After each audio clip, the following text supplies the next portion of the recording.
Welcome to as study में आप सभी का स्वागत है। मैं आज क्लास 9 यानी साइंस बायोलॉजी का पहला चैप्टर का नाम है the fundamental unit of life के ऊपर डिस्कस करेंगे। इस चैप्टर के बारे में आज हम लोग समझेंगे और ये आज पहले क्लास यानी पहला पार्ट द सेल यानी फंडामेंटल यूनिट ऑफ लाइफ के ऊपर डिस्कस करेंगे। सबसे पहला ये समझेंगे कि चैप्टर का नाम the fundamental unit of life क्यों रखा गया है, इसके बारे में समझते हैं। यानी चैप्टर का नाम the fundamental unit of life यानी जीवन का मौलिक या सबसे जो बुनियादी इकाई है, उस इकाई का नाम ही सेल है। दुनिया का जितना भी लिविंग ऑर्गेनिज़म है वो सेल से मिलकर बना हुआ है। उसका जो बेसिक यूनिट है, बुनियादी इकाई है, मूलभूत इकाई है, उस इकाई का नाम है सेल। तो हम लोग कह सकते हैं कि दुनिया का जितना भी लिविंग थिंग है वो सेल से मिलकर बना हुआ है और हमारे लाइफ का जो बेसिक यूनिट है, उस बेसिक यूनिट का नाम ही सेल है। तो सबसे पहला हम लोग समझेंगे सेल होता क्या है। सेल हमारे जीवन का एक मूलभूत इकाई है, फंडामेंटल यूनिट है। सिंपली हम लोग ऐसे कह सकते हैं, the cell is the structural and functional unit of life. Cell हमारे जीवन का एक बहुत ही महत्वपूर्ण यानी बुनियादी और अमली इकाई है। तो सेल के बारे में सबसे पहला समझेंगे कि हम लोग इस चैप्टर में क्या क्या चीज़ डिस्कस करने वाले हैं। Basic unit of life cell को ही कहा जाता है। हम ये वीडियो इस टॉपिक के ऊपर पहले बना चुके हैं। वो टॉपिक का लिंक हम डिस्क्रिप्शन में दे देंगे, आप उस टॉपिक को ज़रूर देखें, क्योंकि हम उस टॉपिक में इंट्रोडक्शन ऑफ सेल के ऊपर डिस्कस किए हैं, हिस्ट्री बताया है। तो इस चैप्टर में हम लोग प्रोकैरियोटिक एंड यूकैरियोटिक सेल के ऊपर डिस्कस करेंगे, multi cellular, cell membrane and cell wall, cell organelles, chloroplast, mitochondria, vacuoles, endoplasmic reticulum, Golgi apparatus, nucleus, ये सारी चीज़ के ऊपर आज हम लोग डिस्कस करने वाले। क्रोमोसोम के बारे में, basic structure of chromosome, numbers के बारे में डिस्कस करने वाले। चलो स्टार्ट करते हैं क्लास को। तो सबसे पहला हम लोग समझेंगे डिस्कवरी ऑफ सेल। सेल का खोज कैसे हुआ। तो सेल का खोज सेल का सबसे पहला इजाद रॉबर्ट हुक ने 1665 यानी 1665 ईस्वी में किया था, जो एक इंग्लिश साइंटिस्ट थे, जो सबसे पहला अपने बनाए हुए सिंपल माइक्रोस्कोप की मदद से कॉर्क सेल लिया था। और वो कॉर्क सेल होता क्या है? कॉर्क सेल एक ट्री था जिस ट्री का नाम था ओएक ट्री। ओएक ट्री के जो छाल होती है, उस छाल को अपने माइक्रोस्कोप के अंदर रखा और रखने के बाद वो ऑब्ज़र्व किया। जब वो ऑब्ज़र्व कर रहे थे तो उस ऑब्ज़र्वेशन के दौरान रॉबर्ट हुक को उस माइक्रोस्कोप में हनी कॉम्ब यानी जो शहद की मक्खी होती है, जो शहद के छाते होती है शहद के मक्खी के, उसी जैसे छोटे छोटे कंपार्टमेंट नज़र आए। उस कंपार्टमेंट का नाम लिटिल रूम यानी रॉबर्ट हुक ने सेलुला या सेला रखा, जिसका मीनिंग होता है सेल, जो दिखने में बहुत ही छोटे छोटे कंपार्टमेंट यानी लिटिल रूम और स्मॉल रूम के तरह दिखते थे। इसीलिए रॉबर्ट हुक ने सेल का नाम यानी सेलुला से सेल रखा। सेल दरअसल एक लैटिन वर्ड है जो सेला से आया है, जिसका मीनिंग होता है लिटिल रूम या small room. His discovery indicate for the first time that living organism considered of a number of small structure of unit। तो रॉबर्ट हुक जो सेल का डिस्कवर्ड किया था वो नॉन लिविंग सेल से डिस्कवर्ड किया था, लेकिन लिविंग थिंग का यानी लिविंग सेल का जो खोज किया था वो एंटोन वैन लेeuwenhoek ने 1674 में किया था।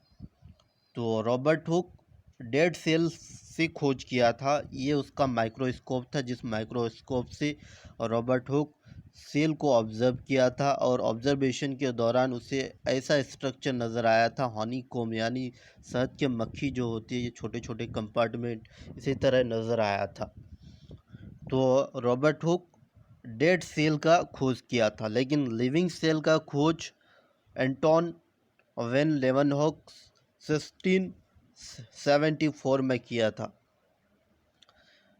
तो हिस्ट्री ऑफ सेल हम लोग थोड़ा देख लेते हैं। 1665 को रॉबर्ट हुक सेल का खोज किया था, यानी डेड सेल का। 1674 में एंटोनी वेन लेवनहॉक स्टडाइट, यानी सबसे पहला लिविंग सेल का, सबसे फर्स्ट टाइम में लिविंग सेल का खोज किया था।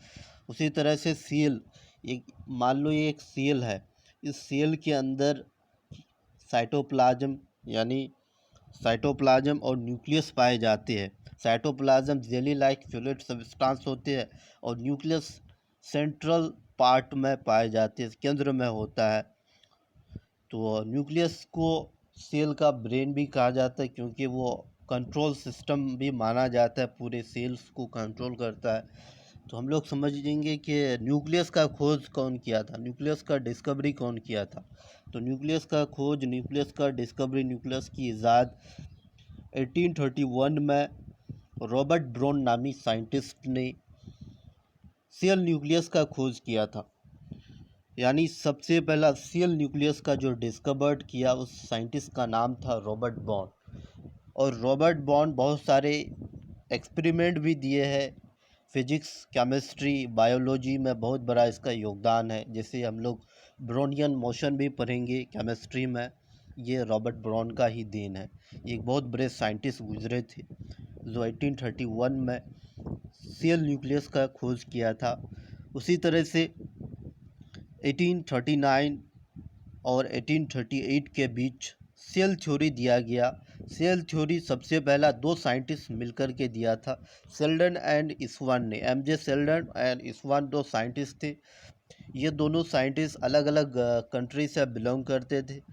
एमजे सेल्डन सबसे पहला प्लांट सेल के बारे में बताया, सेल थ्योरी दिया। उसी तरह इस्वान नामी साइंटिस्ट ने एनिमल सेल के ऊपर स्टडी किया था, और ये दोनों साइंटिस्ट आपस में मिलकर के एक थ्योरी दिया, जिस थ्योरी का नाम था सेल थ्योरी। आगे हम लोग डिस्कस करेंगे सेल थ्योरी होता क्या है। उसी तरह से सेल थ्योरी जो था वो इनकम्प्लीट था।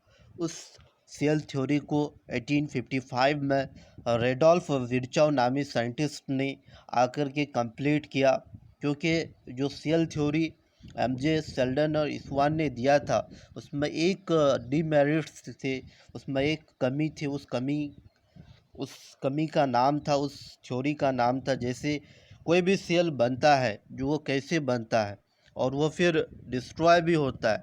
यानी इस सेल के बारे में, प्री एग्जिस्टिंग सेल के बारे में नहीं बता पाए थे एमजी सेल्डन एंड इस्वान ने। तो इस डीमेरिट्स को रेडोल्फ विर्चाउ ने आकर के 1855 में ओमनी सेलुले नामे एक कंसेप्ट दिया। यानी जितना भी सेल होता है, पुराने सेल मरता है और नए सेल का निर्माण होता है, फॉर्मेशन होता है।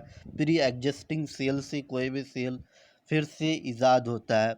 ये सब साइंटिस्ट की ये इमेजेस है, जिस साइंटिस्ट ने सेल में बहुत बड़ा योगदान दिया है। उसी तरह से what are living organism made up of. तो लिविंग ऑर्गेनिज्म किस चीज़ से मिलकर बना होता है। तो हमारे बॉडी का जो बेसिक बिल्डिंग यूनिट है, उस बेसिक बिल्डिंग यूनिट का नाम ही सेल है। जैसा कि हम लोग एक एग्जांपल के मदद से समझेंगे, दुनिया का जितना भी इमारत है, बिल्डिंग्स है, उस इमारत और बिल्डिंग्स को फाउंडेशन के लिए एक बेसिक यूनिट माना जाता है। जैसे हम लोग एक बिल्डिंग बनाएंगे, उस बिल्डिंग को बनाने के लिए सबसे जो बेसिक यूनिट है, उस बेसिक यूनिट का नाम है ब्रिक्स। ब्रिक्स मीन्स ईंट। तो ईंट चाहिए, ईंट्स के ऊपर ईंट्स जोड़ते हैं, जोड़ते जाते हैं, तब जाकर के एक दीवार का शक्ल लेता है। फिर वो दीवार से एक बहुत बड़ा रूम बन जाता है, और उसमें हम लोग सीमेंट और बालू और पानी का गारा मिलाकर के यूज़ करते हैं, ताकि वो जोड़ने में मदद करे।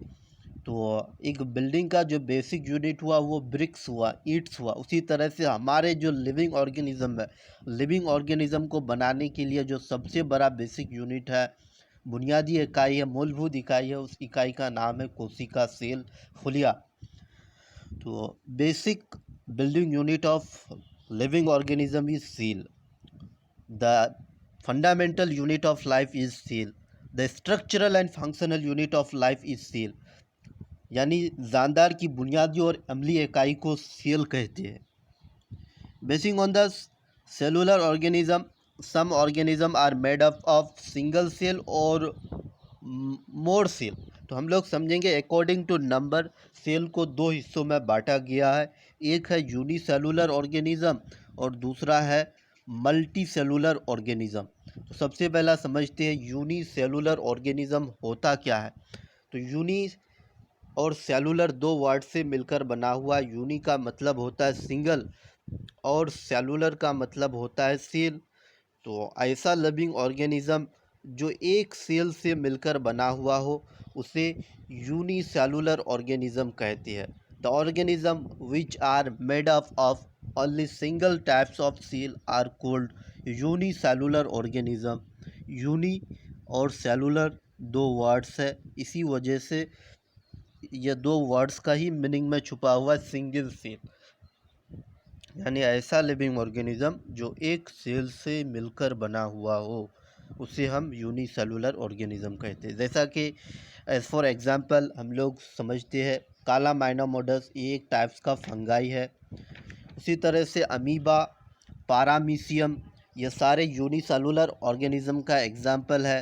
बैक्टीरिया हुआ, ये सारे एग्जांपल यूनिसेलुलर है जो एक सेल से मिलकर बना होता है। वायरस, ये सारे यूनिसेलुलर होते हैं।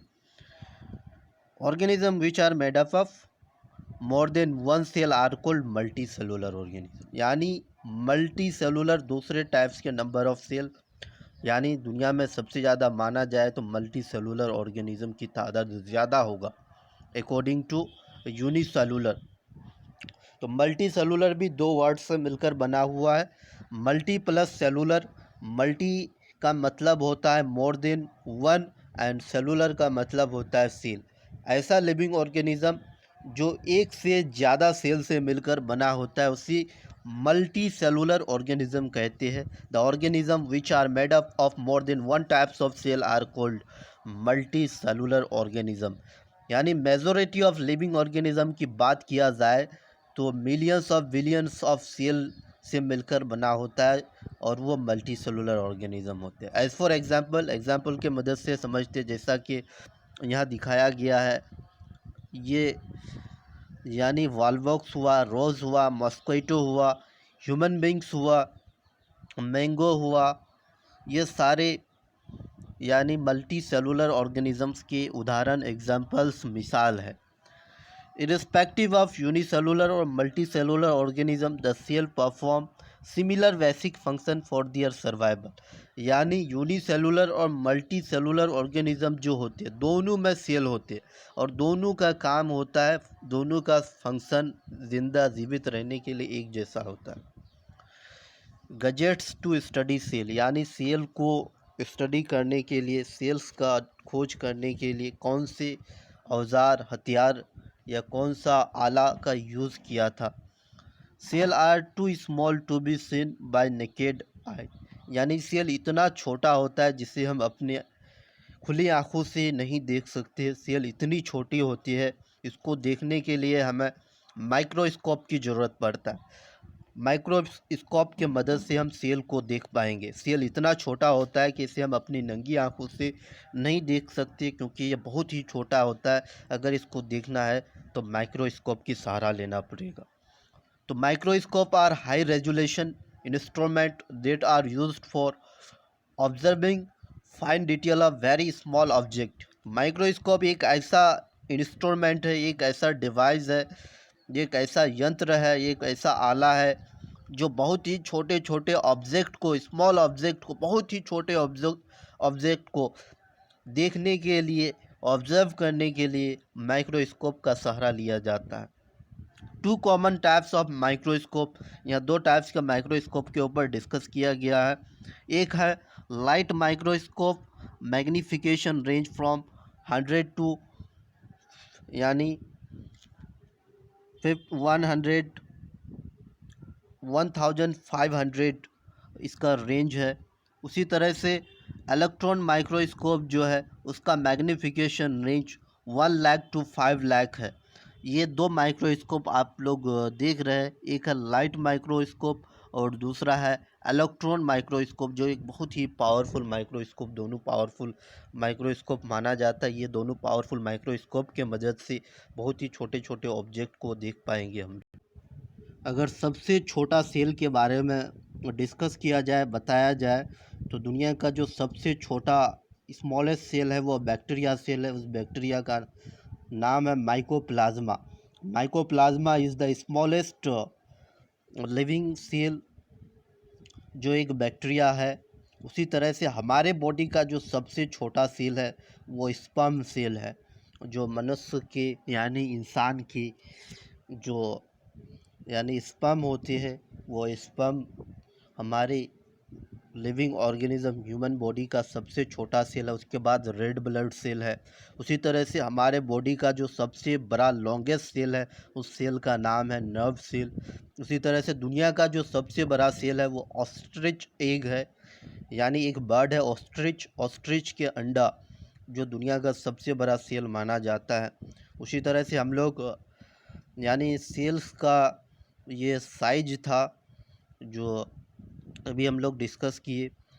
हम एक वीडियो बनाए हैं, उस वीडियो में ये सब सारी चीज़ डिस्कस किए हैं, वो वीडियो को आप लोग ज़रूर देखिए। उसी तरह से अगर हम लोग डिस्कस करेंगे कि हमारा जो सेल है, हमारा जो बॉडी है, तो हमारा बॉडी लगभग 200 टाइप्स के डिफरेंट सेल से मिलकर बना हुआ है, जिसमें लगभग 37.2 ट्रिलियन सेल पूरा बॉडी मिलकर बना हुआ है। हमारे बॉडी में कितना सेल पाए जाते हैं, तो इसका आंसर होगा 37.2 ट्रिलियन सेल पूरे हमारे होल बॉडी में पाए जाते हैं। उसी तरह से हमारा जो ब्रेन कॉर्टेक्स है उसमें लगभग 100 बिलियन नर्व सेल पाए जाते हैं। उसी तरह से हमारा जो ब्लड है, ब्लड का एक कंपोनेंट है, उस कंपोनेंट का नाम है आरबीसी। आरबीसी लगभग 25 ट्रिलियन सेल से मिलकर बना हुआ है।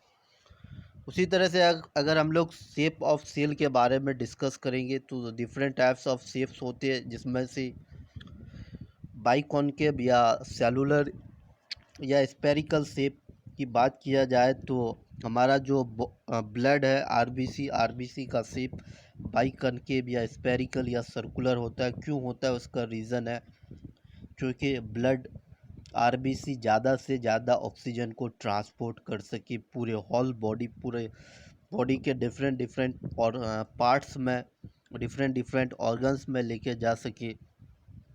उसी तरह से अमीबा का जो शेप होता है वो इरेगुलर होता है। हमारे बॉडी का जो डब्ल्यूबीसी है उसका शेप इरेगुलर होता है। शेप एंड साइज हम लोग अभी डिस्कस कर रहे हैं।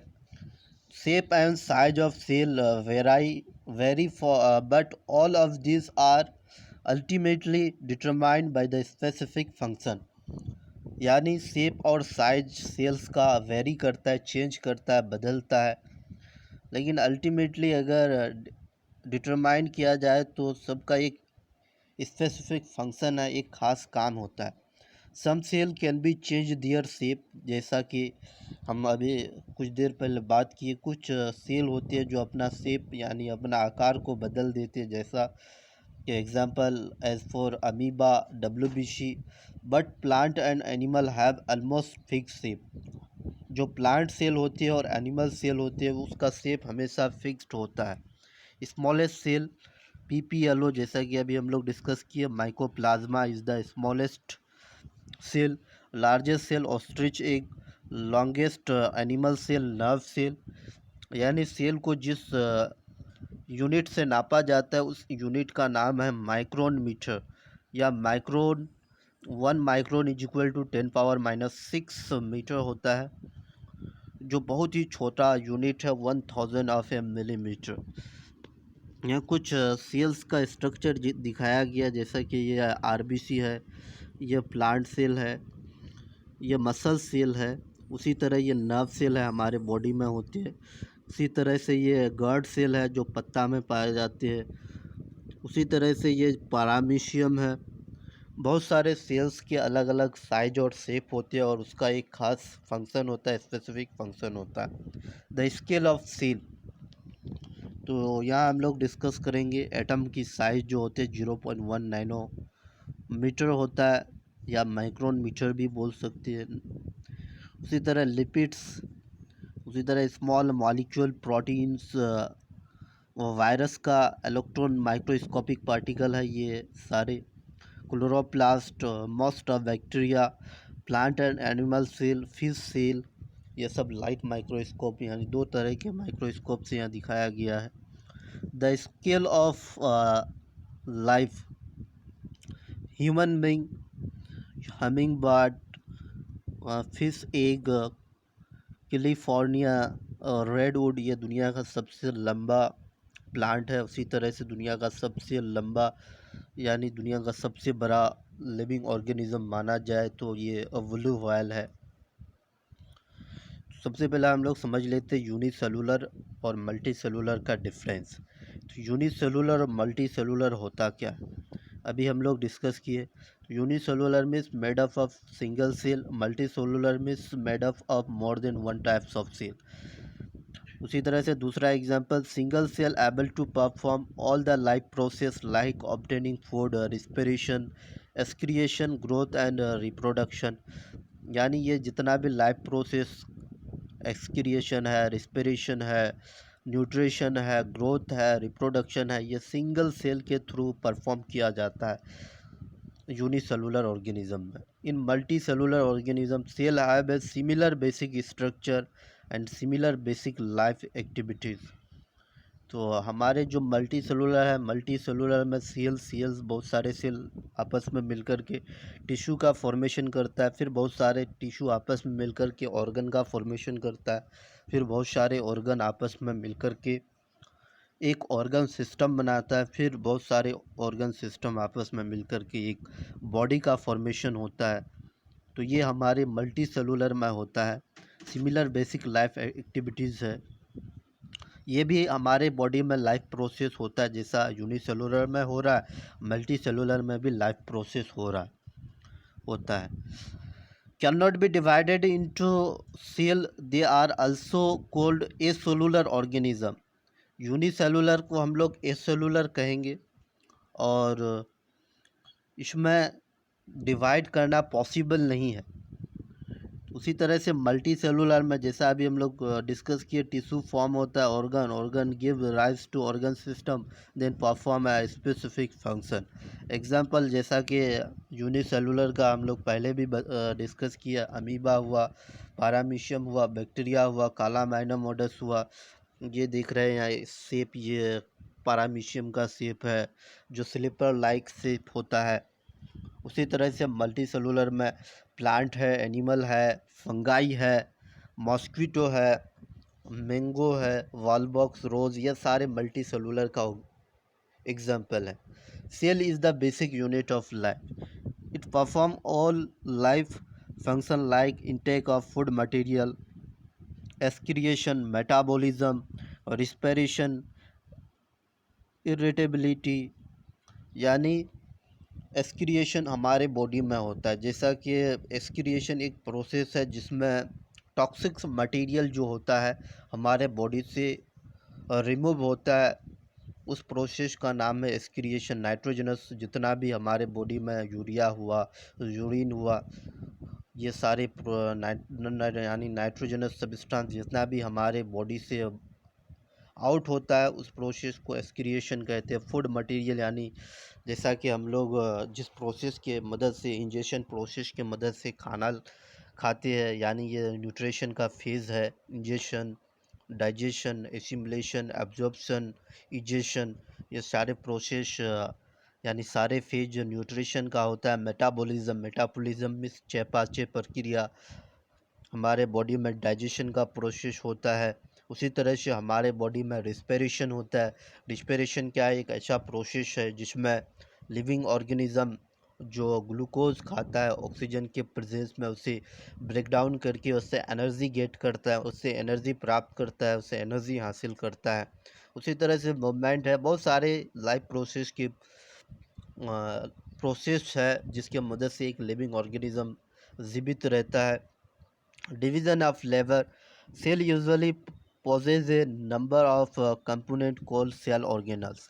एक जो सेल है, तो सेल सबसे पहला हम लोग समझे सेल के अंदर क्या क्या चीज़ होता है। सेल के अंदर हम लोग दो चीज़ के बारे में डिस्कस करने वाले हैं, न्यूक्लियस एंड साइटोप्लाज्म। तो न्यूक्लियस और साइटोप्लाज्म को प्रोटोप्लाज्म भी कहा जाता है एक साथ मिला करके। तो न्यूक्लियस कंट्रोल है, पूरा कंट्रोल सिस्टम, पूरा सेल का ब्रेन ऑफ सेल भी कहा जाता है। और उसमें ये जो जेली लाइक सब्सटेंस आप लोग देख रहे हैं सेल के अंदर, इस जेली लाइक फ्लूइड सब्सटेंस को साइटोप्लाज्म कहते हैं।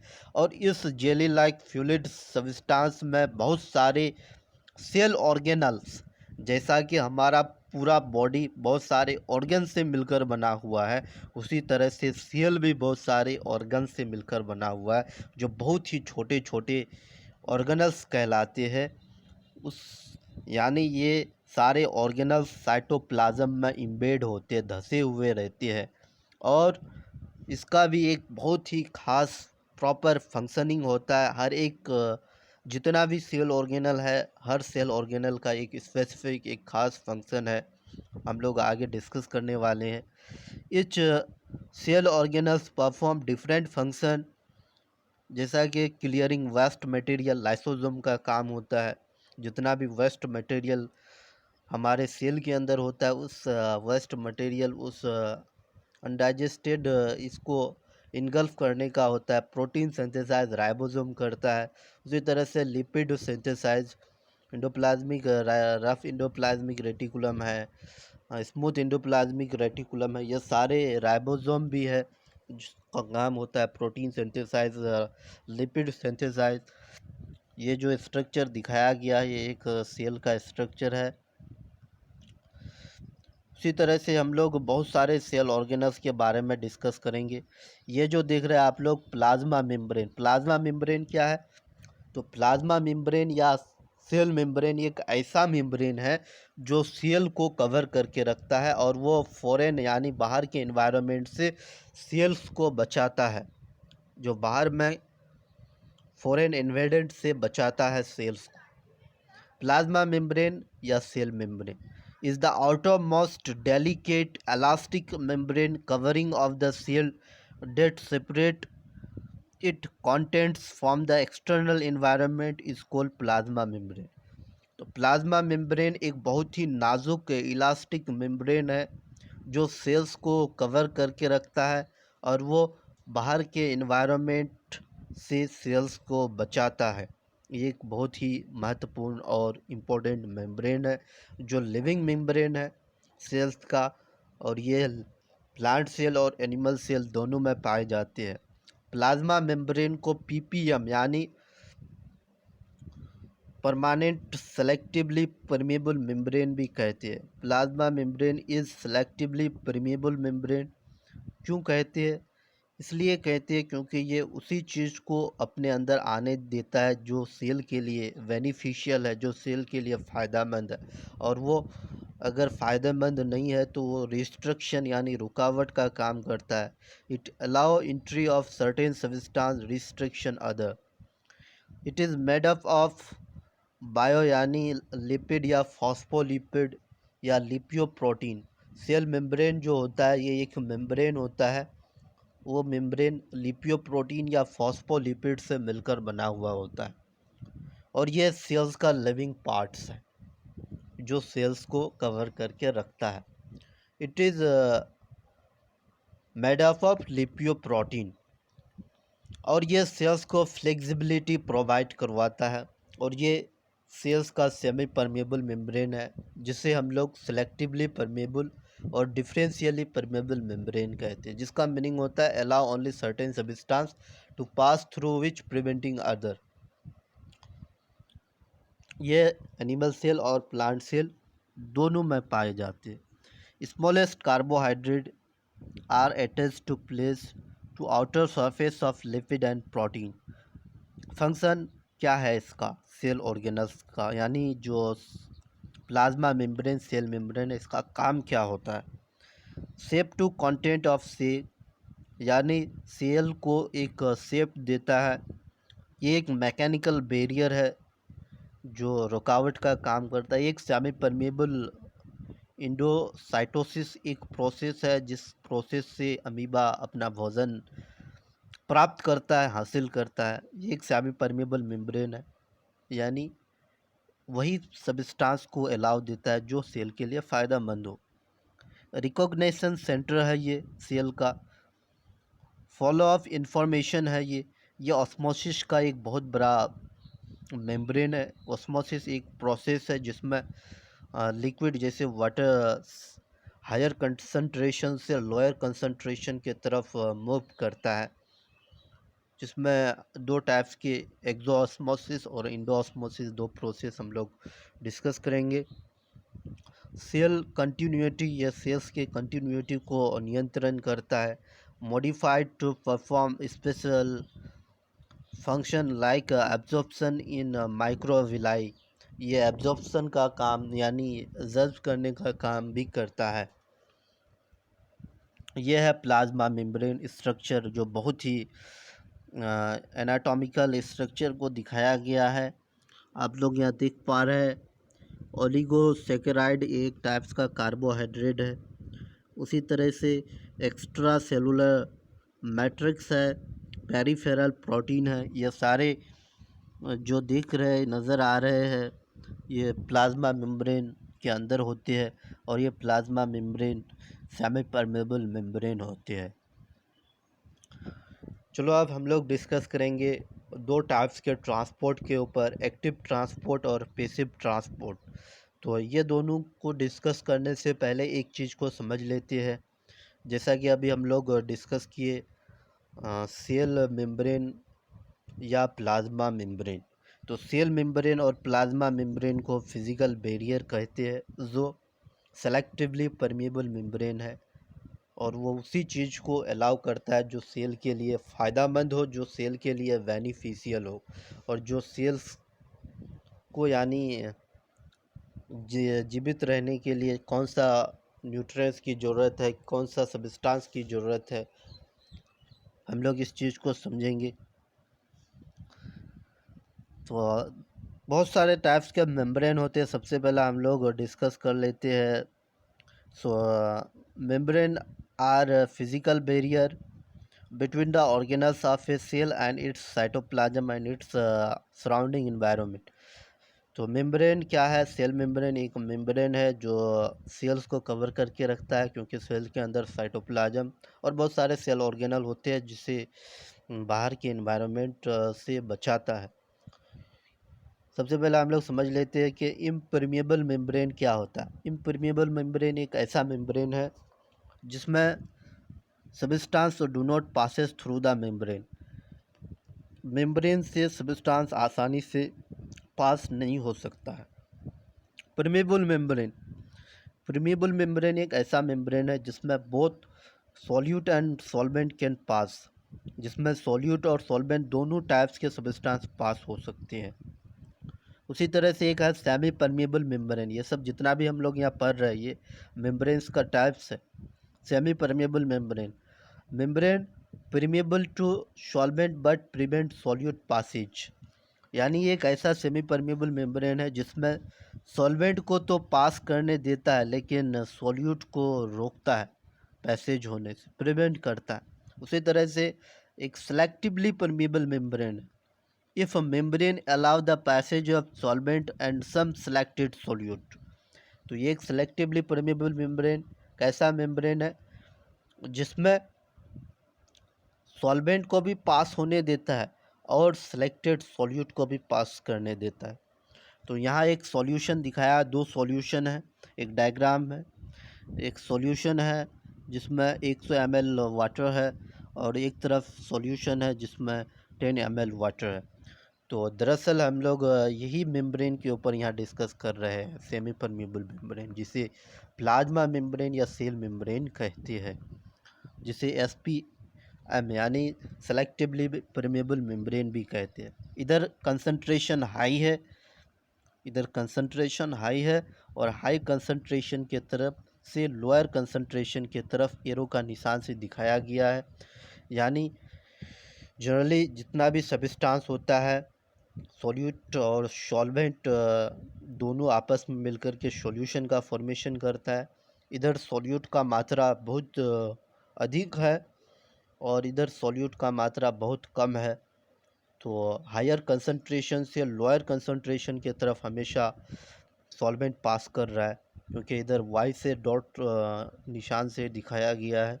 हम लोग देख पा रहे हैं कोई भी सब्सटेंस जो है वो हाई कंसंट्रेशन से लोअर कंसंट्रेशन की तरफ जाएगा। अगर ये लिक्विड में हो रहा है यानी वाटर में हो रहा है तो ये ऑस्मोसिस है। अगर ये गैस और भी वाटर लिक्विड में हो रहा है तो उसे हम लोग डिफ्यूज़न कहेंगे। एक्टिव एंड पैसिव ट्रांसपोर्ट समझ लेते हैं। तो एक्टिव ट्रांसपोर्ट क्या होता है, पैसिव ट्रांसपोर्ट क्या होता है। एक्टिव ट्रांसपोर्ट ऐसा ट्रांसपोर्ट जिसे ट्रांसपोर्ट करने के लिए एनर्जी की रिक्वायरमेंट होता है, एटीपी का रिक्वायरमेंट होता है, उसे हम लोग एक्टिव ट्रांसपोर्ट कहते हैं। और पैसिव ट्रांसपोर्ट किसे कहते हैं, ऐसा ट्रांसपोर्टेशन जिसको ट्रांसपोर्ट करने के लिए कोई भी एनर्जी की रिक्वायरमेंट नहीं होता है, उसे पैसिव ट्रांसपोर्ट कहते हैं। Substance may passes across the membrane without or with expenditure of energy is called active transport। नहीं, passive transport. Active transport substance pass the substance with consuming ATP. तो जैसे हम लोग अभी डिस्कस किए, तो एक्टिव ट्रांसपोर्ट क्या होता है, ऐसा ट्रांसपोर्ट जिसे ट्रांसपोर्ट करने के लिए एनर्जी की रिक्वायरमेंट होता है, और ऐसा ट्रांसपोर्ट जिसे एनर्जी की रिक्वायरमेंट नहीं होता है उसे पैसिव ट्रांसपोर्ट कहते हैं। बल्क ट्रांसपोर्ट भी होता है, large amount of substance and food particle across the plasma membrane.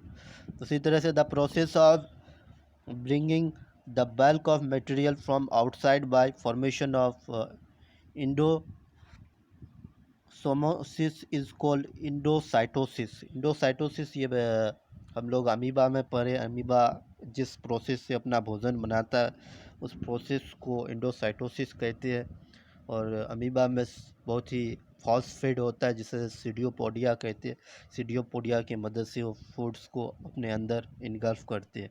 Bulk expansion explosion of material as in secretion and excretion is called endocytosis. Endocytosis किसे कहते हैं, यहाँ इसका डेफिनेशन दिया हुआ है।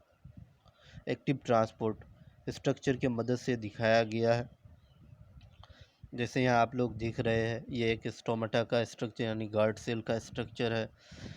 उसी तरह से यहाँ एक और भी गार्ड सेल का एक स्ट्रक्चर है। इसको हम लोग समझो अच्छे से, आप लोग समझने का प्रयास करो।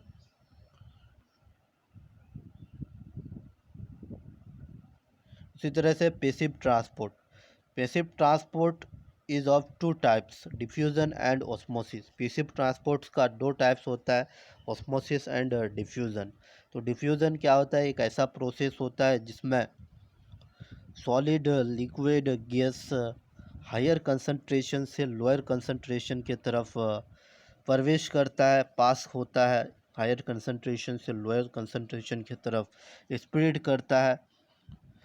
यानी the process of movement of substance solid liquid और gas from the region of higher concentration to the region of lower concentration till spread uniformly in the given space is called diffusion. यानी higher concentration से lower concentration में जब तक अगर एक तरफ ज़्यादा कंसंट्रेशन वाला सॉल्यूशन है और एक तरफ कम कंसंट्रेशन वाला सॉल्यूशन है, तो यह हमेशा दोनों को आपस में बराबर करके ही रहता है। जैसा कि एक एग्जांपल से समझ लो, एक बीकर लिए है, एक बीकर में solvent moves bye concentration gradients. ये एक बीकर है, इस बीकर में वाटर है, उस वाटर में हम कुछ कलर्स का ग्रेडियंट्स डाल दिए, तो वो जो कलर्स का पार्टिकल वो रेंडमली एक दूसरे को टकराते हुए, इधर से उधर टकराते हुए वह स्प्रेड होगा और एक ऐसा सिचुएशन होगा जिसमें पूरे सॉल्यूशन में बराबर हो जाएगा, यूनिफॉर्मली पूरे डिस्ट्रीब्यूट हो जाएगा। डिफ्यूज़न यहाँ दिखाया गया है। जैसे हम लोग यहाँ देख पा रहा है ये कलर है, ये कलर एक ऐसा सिचुएशन होगा जिसमें पूरा कलर पूरे सॉल्यूशन में बराबर हो जाए। Importance of diffusion help in spreading of different substance throughout cytoplasm of cell।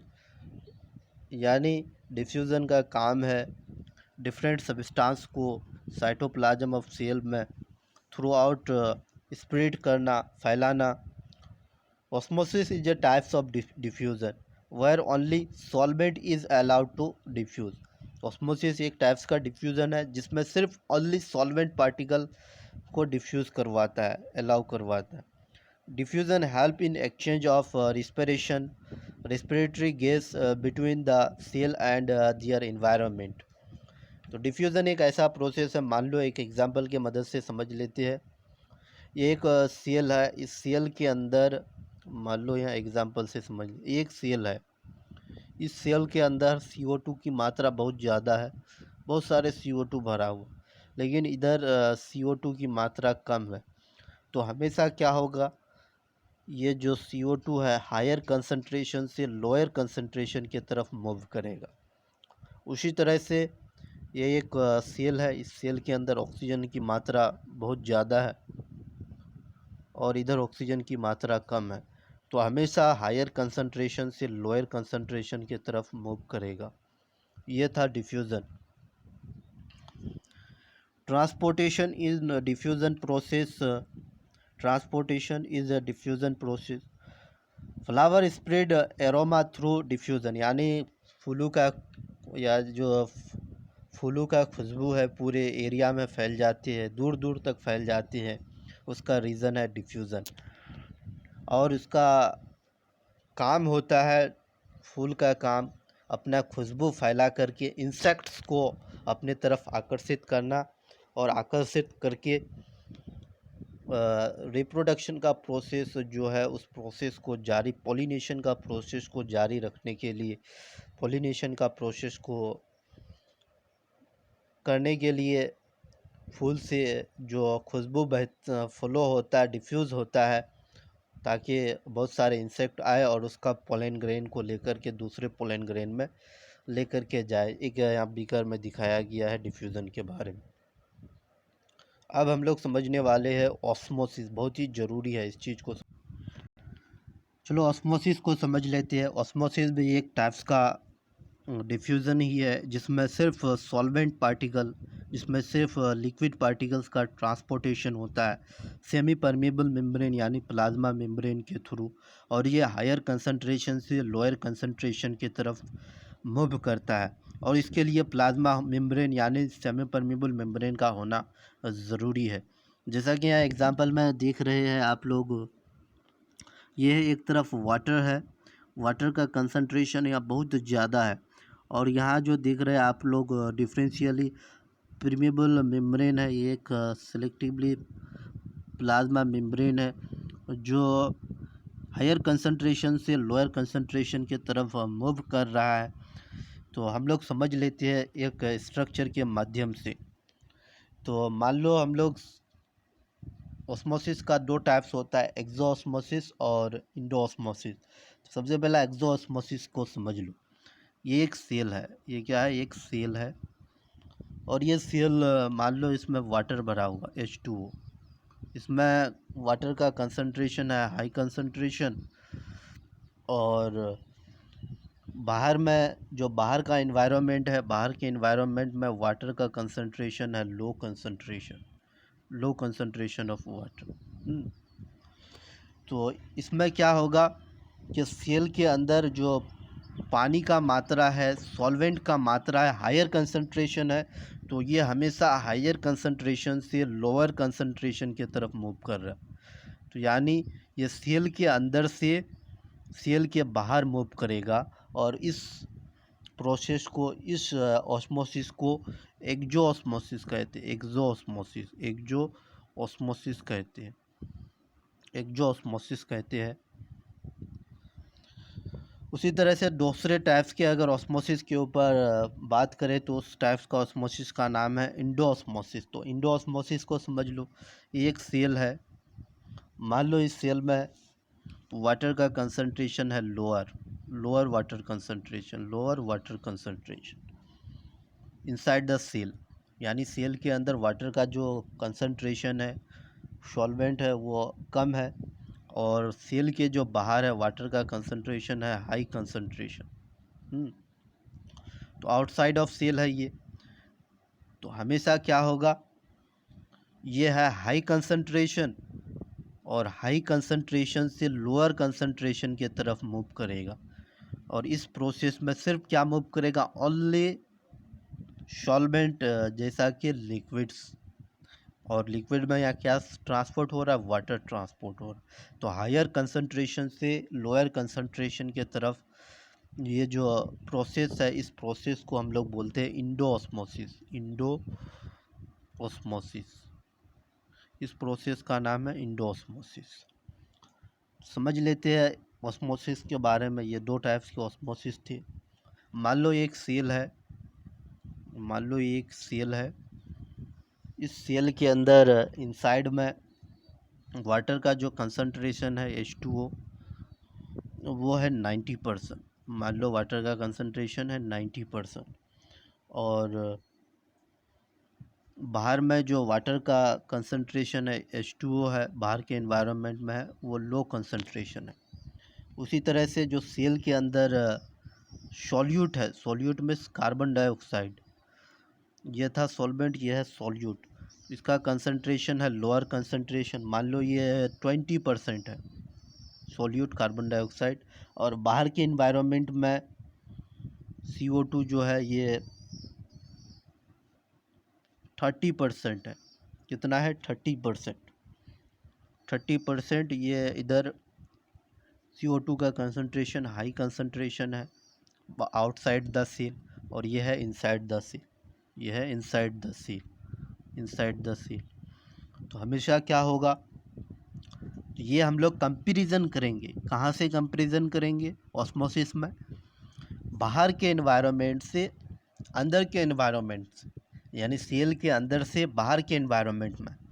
मान लो बाहर में पानी की मात्रा बहुत ज़्यादा है और सेल के अंदर पानी की मात्रा कम है, तो क्या करेगा, तो बाहर से अंदर जाएगा पानी, और इस प्रोसेस को ही ऑस्मोसिस कहते हैं। जैसा कि यहाँ हम लोग देख पा रहे हैं, ये वाटर 90% है, तो पानी किधर से किधर मूव करेगा, पानी जो मूव करेगा दरअसल इधर से इधर मूव करेगा, इधर से इधर, यानी ये सॉल्वेंट जो है इधर से इधर मूव करेगा। लेकिन यहाँ जो CO2 है, CO2 बाहर से आउटसाइड से इनसाइड जाएगा, सेल के अंदर जाएगा, और इस प्रोसेस को हम लोग ऑस्मोसिस कहते हैं। जैसा कि एक एग्जांपल से समझ लो, एक अंडा है, उस अंडा को बॉईल करो, बॉईल करने के बाद उसको अच्छे से छील लो, अच्छे से उसका जो कवर है, सेल है, उसको निकाल लो। निकालने के बाद उस अंडा को पानी में डुबो करके रखो, तो कुछ देर बाद देखोगे कि वो अंडा अपने आकार से, अपने शेप से, अपने असली शेप से स्वाइल हो चुका है, फूल चुका है।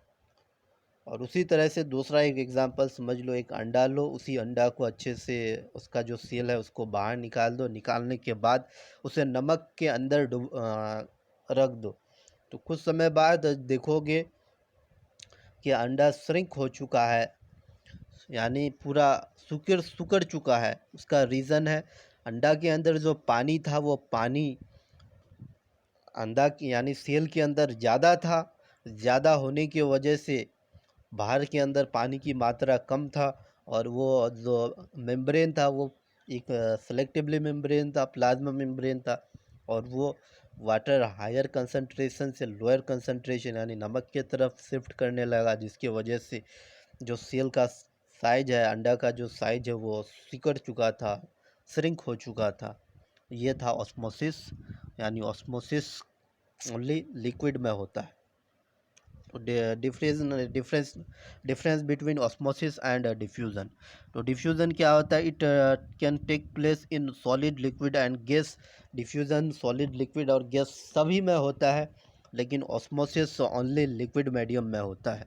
It does not involve any semi permeable membrane इसमें कोई भी सेमी परमेबल मेम्ब्रेन नहीं होता है डिफ्यूज़न में, लेकिन ऑस्मोसिस में सेमी परमेबल मेम्ब्रेन होता है। It equalize the concentration of substance, इसमें कंसंट्रेशन ऑफ सब्सटेंस इक्वलाइज होता है। It does not equalize the concentration of solvent on the two side of the membrane, इसमें इक्वलाइज नहीं होता है। Different substance diffuse independently of one another, इसमें जो different types के सब्सटेंस होता है वो एक दूसरे में इंडिपेंडेंटली डिफ्यूज़ होता है। ओनली सॉल्वेंट अंडरगोज डिफ्यूज़न, इसमें सिर्फ सॉल्वेंट का ही डिफ्यूज़न होता है। Diffusion is not much influenced by the presence of other substance, it is influenced by the concentration and types of solute particles। तो टाइप्स ऑफ ऑस्मोसिस सॉल्यूशन के ऊपर हम लोग डिस्कस कर लेते हैं। Osmotic solution are those solution which can cause osmosis। osmosis solution का हम लोग डिस्कस कर लेते हैं।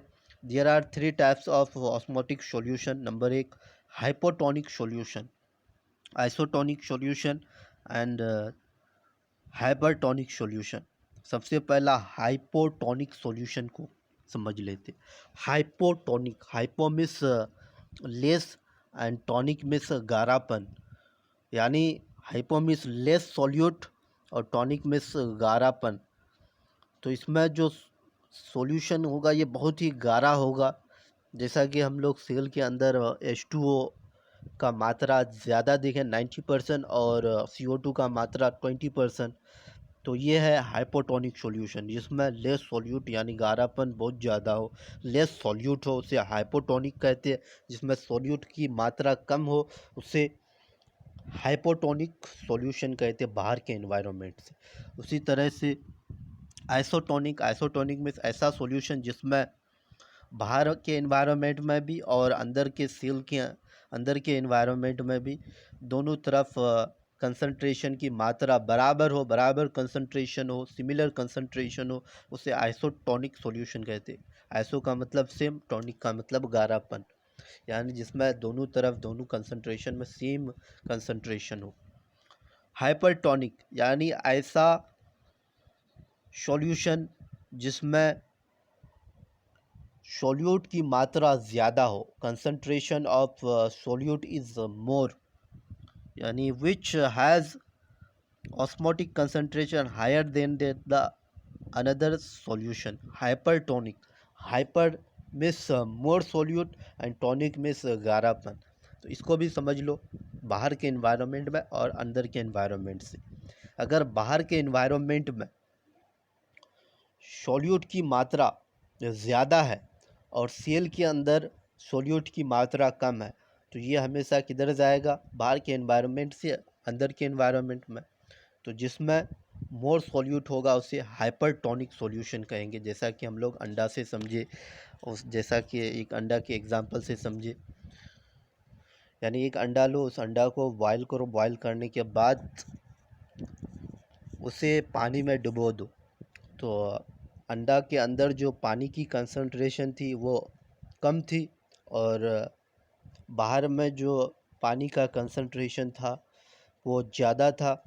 तो ये क्या होगा, बाहर से अंदर जाएगा और इस प्रोसेस को हम लोग हाइपोटोनिक सॉल्यूशन कहेंगे। हाइपो नहीं आइस हाइपरटोनिक सॉल्यूशन कहेंगे। जिसमें कंसंट्रेशन ऑफ सॉल्यूट ज़्यादा हो उसे हाइपरटोनिक सॉल्यूशन कहेंगे, जिसमें कंसंट्रेशन ऑफ सॉल्यूट कम हो उसे हाइपोटोनिक सॉल्यूशन कहेंगे। जैसा कि यहाँ एग्जांपल 3 टब में दिखाया गया, इससे अब हम लोग समझ सकते हैं। टाइप ऑफ ऑस्मोसिस हम लोग डिस्कस कर चुके हैं। 2 टाइप्स के ऑस्मोसिस होते हैं, इंडोऑस्मोसिस, एक्सोऑस्मोसिस। डिफिनेशन दिया हुआ है। Endosmosis, osmotic entry of water into the cell or system। Exosmosis, osmotic withdrawal of water from a cell or system। अगर किसी को डेफिनेशन लिखना है तो ये यहाँ से लिख सकते हैं आप लोग। हम समझाए इसी स्ट्रक्चर के मदद से, आप इसी स्ट्रक्चर के मदद से आप समझ सकते हैं एक्सोऑस्मोसिस और इंडोऑस्मोसिस को, ये 2 स्ट्रक्चर के मदद से। आज की क्लास इतना ही। पार्ट 1, पार्ट 2 में हम लोग डिस्कस करेंगे different types of cell organelle, cell wall और भी बहुत सारे जो बाकी रह गए हैं इस चैप्टर में।